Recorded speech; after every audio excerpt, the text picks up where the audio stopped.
Chers followers de la page Facebook du District Top de Football, en ce jeudi soir, dernier témoignage individuel recueilli devant notre caméra, après ceux de Caroline, Alison, Nathalie, Blandine et aujourd'hui Marion, que nous avons le plaisir d'accueillir. Bonjour Marion, merci d'être présente aujourd'hui. Marion, comme d'autres interviewées, a un profil atypique, car comme vous allez le découvrir, elle n'a commencé à pratiquer le football qu'à partir de l'âge de 18 ans, pour aujourd'hui être éducatrice diplômée d'État. Marion, merci d'avoir accepté notre invitation pour une interview pour la journée des droits des femmes.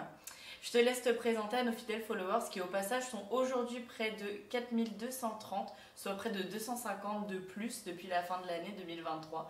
Merci pour votre fidélité. Bonjour à tous, je suis Marion Dabel, j'ai 28 ans, je suis licenciée au club de l'Estac depuis cet été et je travaille actuellement dans un lycée en tant que responsable du bureau des entreprises. Alors Marion, peux-tu nous parler de ton parcours footballistique? Pourquoi le foot et pas un autre sport? Alors j'ai commencé le foot il y a 10 ans, j'avais 18 ans. J'ai toujours été sur les terrains depuis que je suis toute petite. J'étais fidèle supportrice de l'Estac, même l'attaque à cette époque-là. J'ai voulu jouer au foot quand j'étais plus jeune, mais il n'y avait aucune équipe féminine dans mon secteur. Donc mes parents ne voulaient pas que je joue avec les garçons, avaient cette image un peu brusque des garçons, avaient peur que je me prenne des coups. Donc quand j'ai eu le permis, qu'une équipe s'est créée près de chez moi, j'ai rejoint tout naturellement ce club de Montier-en-Der. Et puis ouais, c'était naturel ce sport pour moi. Donc, quelles ont été tes fonctions au sein de tes différents clubs et quelle place préfères-tu finalement? Alors j'ai commencé en tant que joueuse, ensuite j'ai été recrutée en tant que dirigeante pour filer la main sur les plateaux au niveau des jeunes, des seniors un petit peu pour aider les coachs à faire tout ce qui était feuilles de match, tablettes, et puis donc c'est naturellement que je suis devenue éducatrice. Moi vraiment c'est sur ce rôle d'éducatrice que je me suis épanouie en participant à des formations et aujourd'hui avec cette opportunité d'avoir pu rejoindre un club professionnel qui est l'Estac. Donc, comment t'es venue l'envie de devenir éducatrice et plus de te former? Alors comme je l'ai dit, j'étais d'abord dirigeante et donc au fur et à mesure j'ai pris des responsabilités avec la gestion d'un groupe et ensuite d'une équipe à part entière.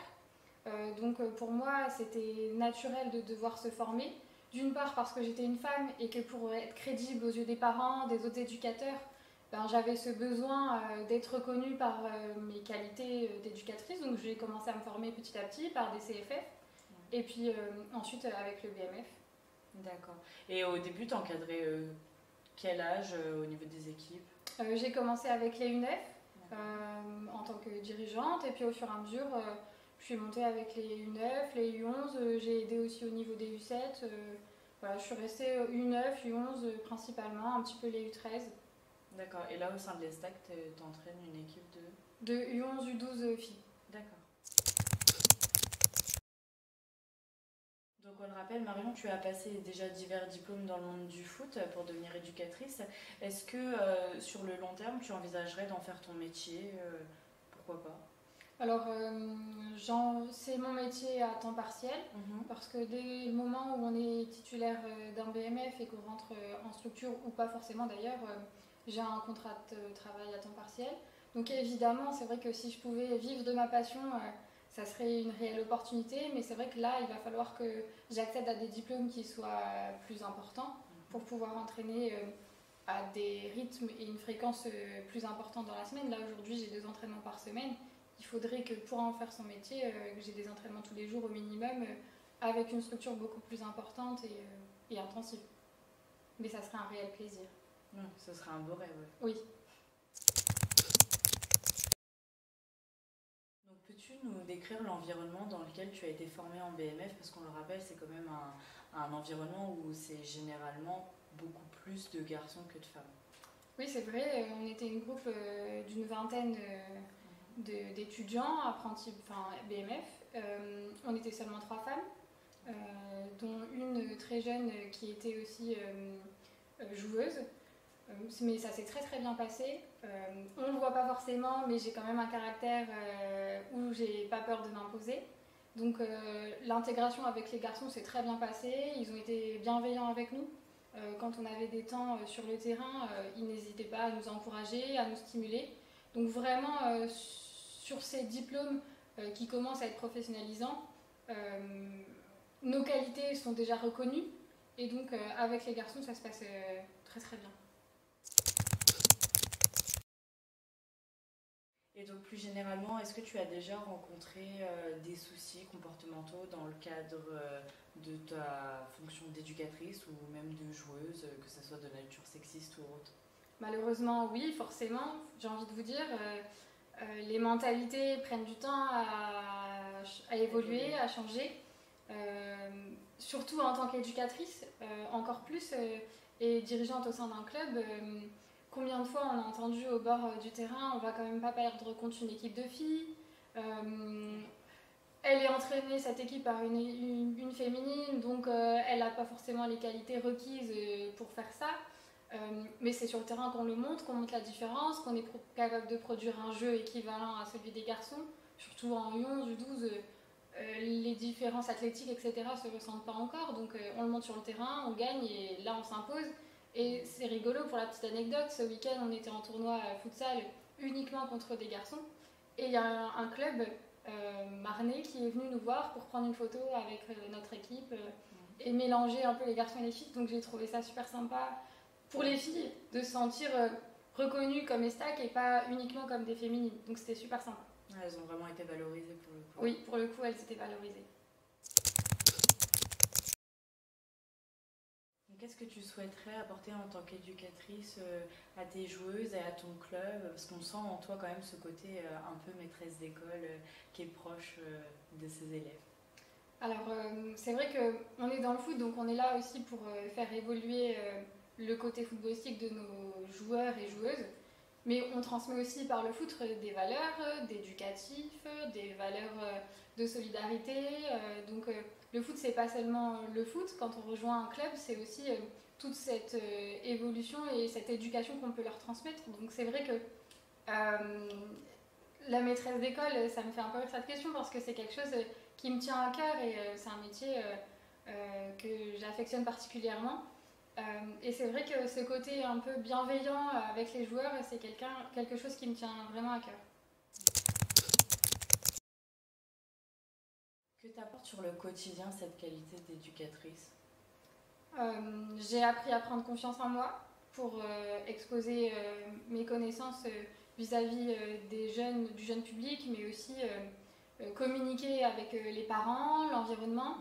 Et puis j'ai créé un réseau foot qui est hyper intéressant au quotidien, de par les formations notamment que j'ai pu effectuer. Donc c'est vrai qu'on communique beaucoup entre nous, que ça soit pour se donner des conseils foot, mais aussi quand on regarde les matchs à la télé, on se charrie. Et c'est vraiment cette ambiance conviviale sur le foot qui est hyper intéressant pour moi au quotidien.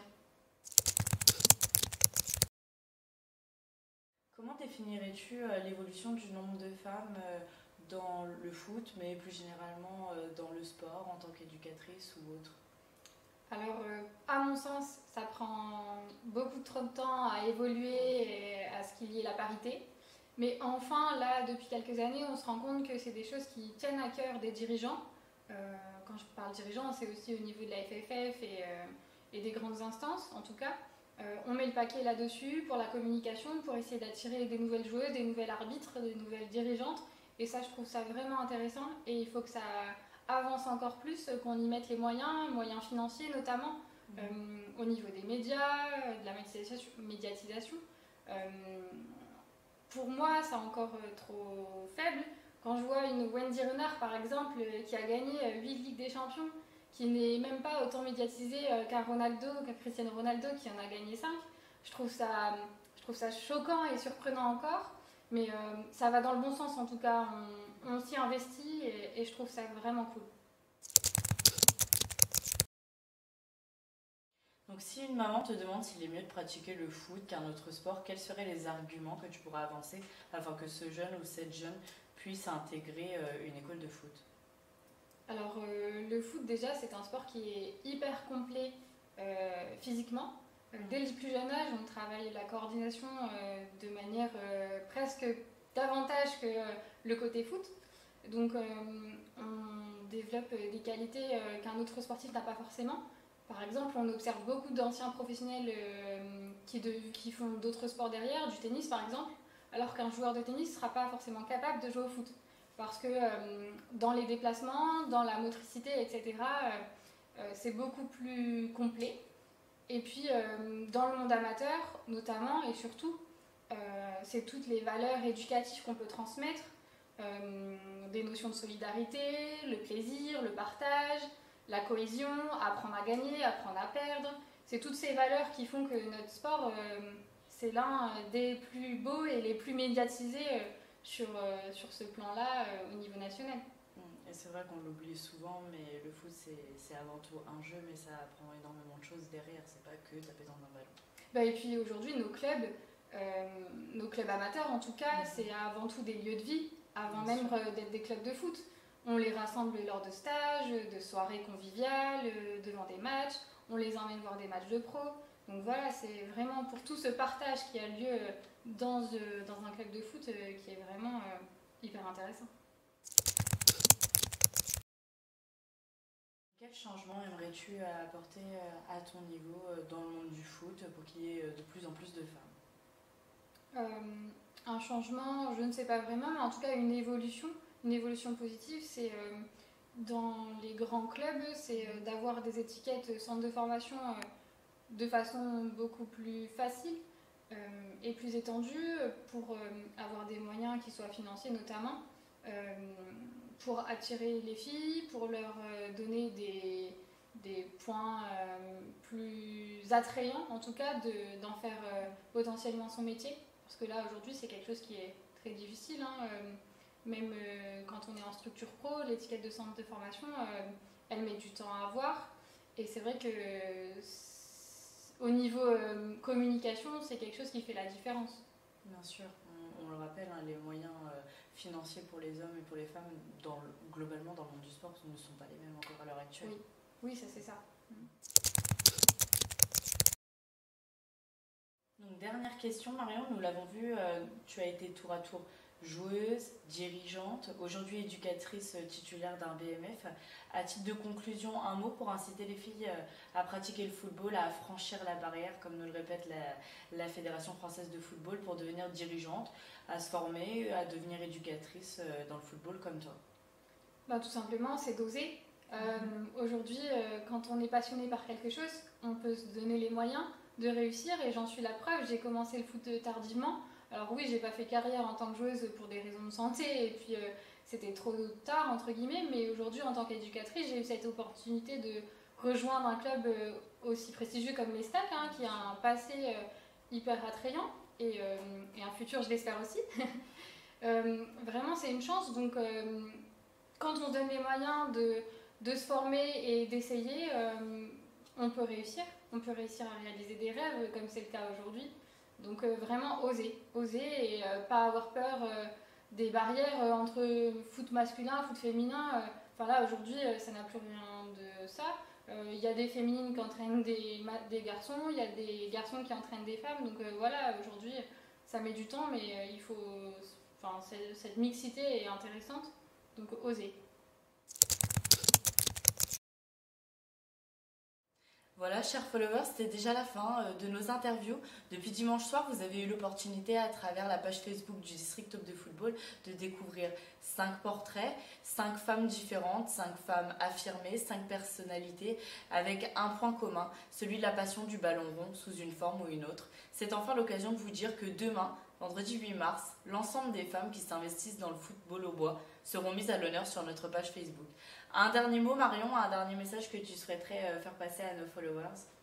Eh bien, de venir nous rejoindre. Moi, j'ai été personnellement très très bien accueillie dans mon club qui est les Stacs. J'ai été aussi bien accueillie dans ce district de l'Aube, que j'ai rejoint uniquement depuis cet été. Donc voilà, de venir toujours plus nombreux, c'est convivial, c'est sympa, il y a des personnes qui sont hyper agréables avec nous, donc de franchir le pas. Merci beaucoup Marion. on te remercie pour cette belle interview à cœur ouvert et nous te souhaitons une bonne continuation dans tes nouvelles fonctions d'éducatrice auprès des jeunes filles de ton club. Au revoir et à bientôt. Merci, au revoir. There's some stains on your phone.